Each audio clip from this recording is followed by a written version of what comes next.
You know, there's certain comments I've made in the past that make me look at myself now and say, damn, Reggie, you dumb as hell. Now is technically one of those times. Battlefield 2042, it was not 1 year ago where I made a video trashing this game. Everybody did. Everybody made videos talking about how 2042 was the worst in the series. God, it's so awful. Why did they release it? All types of shit, right? I was one of them. And you know, the past few months, I've thought to myself, I should probably like make a video on something, basically revisiting it, seeing how I feel about it some time later. And the main video I thought of was 2042. I re-downloaded it last weekend. I sat down, I played it. Bro, what the fuck? Apparently the game's good now. Well, as good as 2042 can be. They added a bunch of updates. They took out certain characteristics that most fans didn't like about 2042 to begin with. They changed a lot about this game, and I'm about to explain how. A criticism I had for 2042 when it first came out was the trailer. It made it seem like the game was going to be something that it wasn't when it first launched. The trailer painted it out to seem like this game would have everything I'd want as a Battlefield fan. Explosive multiplayer on large-scale maps, fast-paced action, the works. And when the game released, it wasn't like that. It's the complete opposite like a year later. I feel like a lot of what the trailer promised me in the beginning, I ended up getting it now. See, the way they did it for the gameplay in 2042 is they made the chaos of the multiplayer a little bit more controlled. Like, the shit's still wild, but it's in a more controlled environment. The 128 is still there, but there are other game modes like Breakthrough, where they kind of go back to the original Battlefield formula of 32v32, 64 players. And they do this thing where they took them large ass maps I had an issue with in the past, and they break it up into parts. Think of it as like one big ass game of domination, but if they hold all the flags, you're fucked. What they'll do is they'll take like a map like Kaleidoscope, right? And let's say I'm the one defending my team's flags. Like, I'm defending the capture area and the opponent, is their job to take it from me. What they do is they have the 32 players defending it and they have the 32 trying to capture it. Once they capture that point, me and the other 31 players, we gotta retreat to the other section of Kaleidoscope and we have to hold those capture units before they take them shits too. Like, you see where I'm getting at? And vice versa. If you're on the side of the 32 and you got to capture it, if you don't capture them in time, you fail. And it's cool because, like I said, one of the issues I had was I felt like they made some of the maps way too big for 128. For example, Kaleidoscope.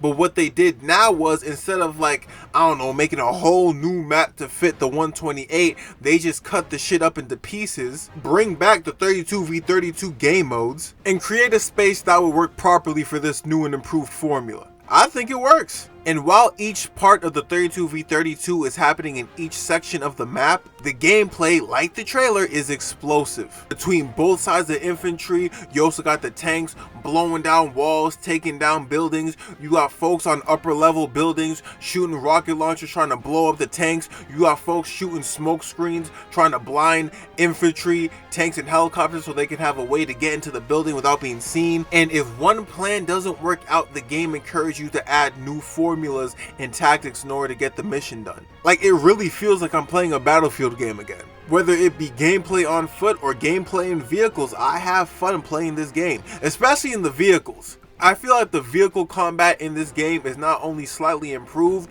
but it doesn't feel that much overpowered. I mean, yeah, you can have a tank, but with the right amount of explosives and the right amount of people, y'all can take on a tank 4v1 and win.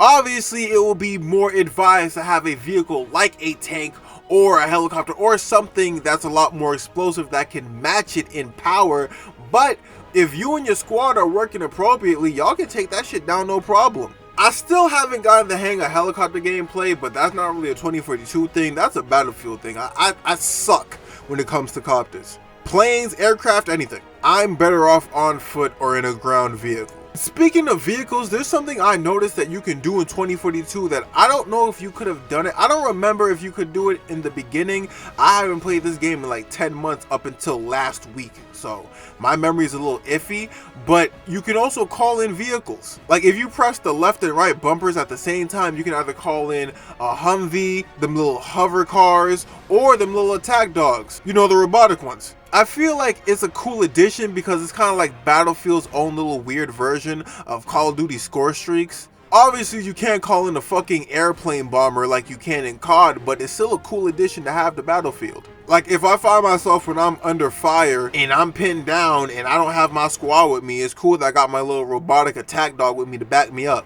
It's a small detail, but a cool one. Another thing I really enjoyed about the new 2042 was that they brought back the class system. See, in the beginning, and I remember this well, there wasn't a class system. You just had a bunch of characters and like limited amounts of firearms that you can use in the game. I didn't like that shit. Not necessarily for the class system, but also because the guns that we had to use were very limited. And them taking away the class system didn't make shit better. Now, with the class system, everybody has their own roles and their own little special abilities that other people who aren't playing as that class don't have. For example, I can pick the recon system and use my abilities to create a respawn point, a device used to create spawn points for yourself and other players. Or I can be an engineer and use my abilities to fix up broken tanks. The guns you're allowed to use are all the same, but the abilities themselves are completely different from each other. So it kind of gives everybody in the squad their own roles. I like it because it kind of adds on to the whole tactic thing I was talking about. Like, do you want to come in as an assault class after you die and go in guns blazing?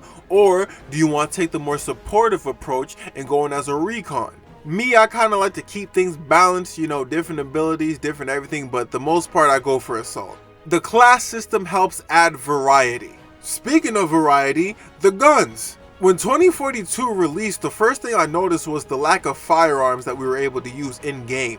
Like, I think we had like a few, like 3 or 4 SMGs, like 4 assault rifles, a couple of pistols, and a sniper rifle, along with a couple of LMGs.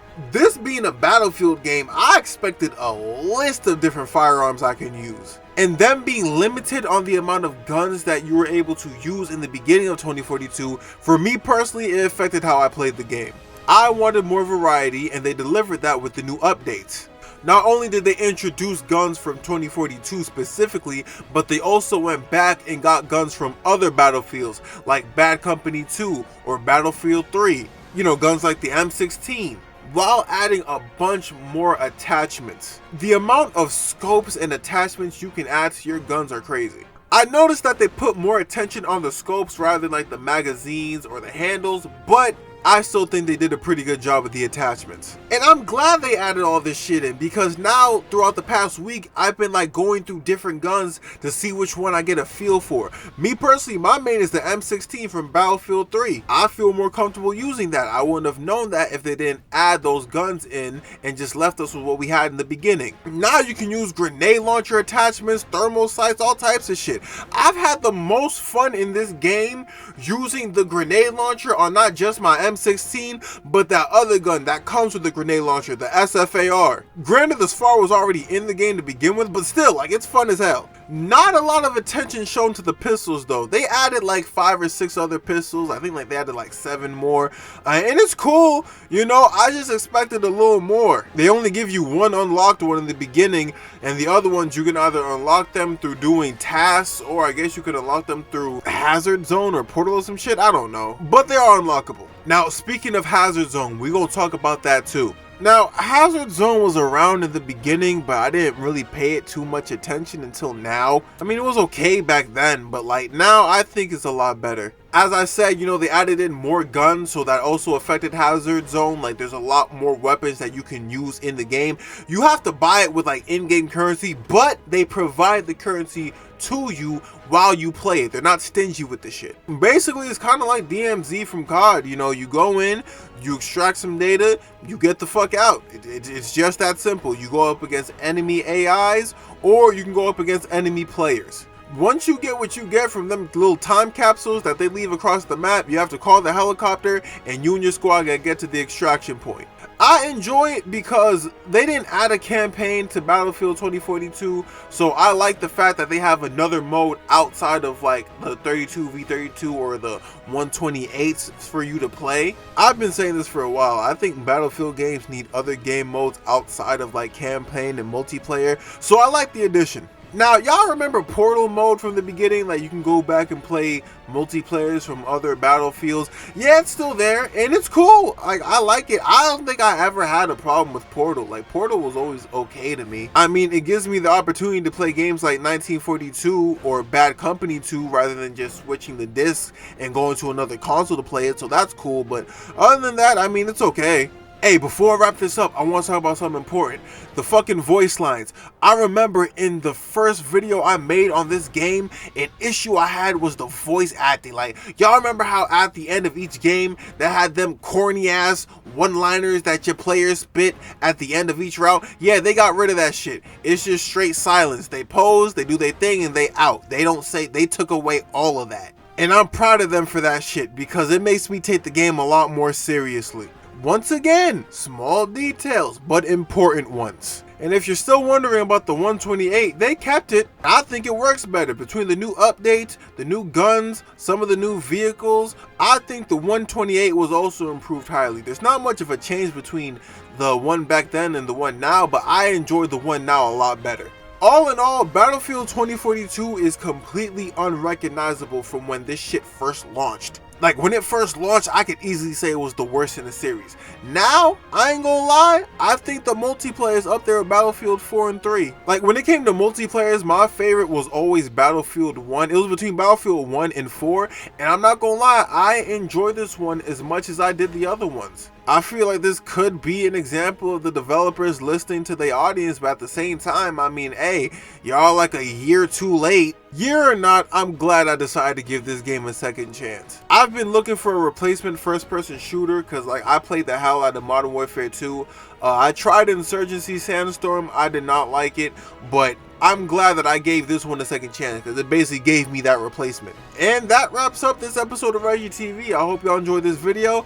Hey, if y'all decide y'all want to go out and play this game for yourself and you decide that this game isn't what I told you it was going to be, that's fair. Everybody got their own opinions, but you know, I enjoy this game and I'm hoping you enjoy it too if you do decide to give it a chance. But that's the episode of Reggie TV. I'll see y'all on the next one, man. I'm out.